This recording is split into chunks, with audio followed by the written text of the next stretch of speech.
Rumah bantuan korban tsunami milik Rusli Raden di Jalan Kamboja, Desa Lampulo, Banda Aceh mengeluarkan uap panas dari dalam rumah. Uap panas sangat terasa di lantai rumah tersebut. Akibatnya sejumlah keramik di lantai mulai retak dan mengelupas. Menurut pemilik rumah, uap panas mulai terasa sejak Minggu malam di kamar tidurnya. Namun hingga Senin malam uap panas terus bertambah hingga ke seluruh ruangan rumah. Pemilik rumah juga mengaku air di bak kamar mandi juga ikut panas. Warga yang penasaran selanjutnya beramai-ramai mendatangi rumah tersebut. Hingga saat ini belum diketahui sumber panas yang terjadi di dalam rumah warga ini. Meski begitu, pemilik rumah telah melaporkan kejadian yang jarang terjadi ke aparat desa setempat. Gimana panasnya? Di sini di lantai. Waktu berundung panas itu saya duduk sini. Sebelumnya waktu dibangun rumah ini di bawahnya ini apa dulu, Pak? Nggak ada apa-apa.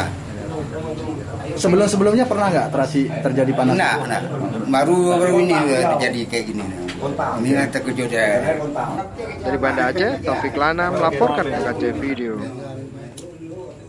Sudah, Pak.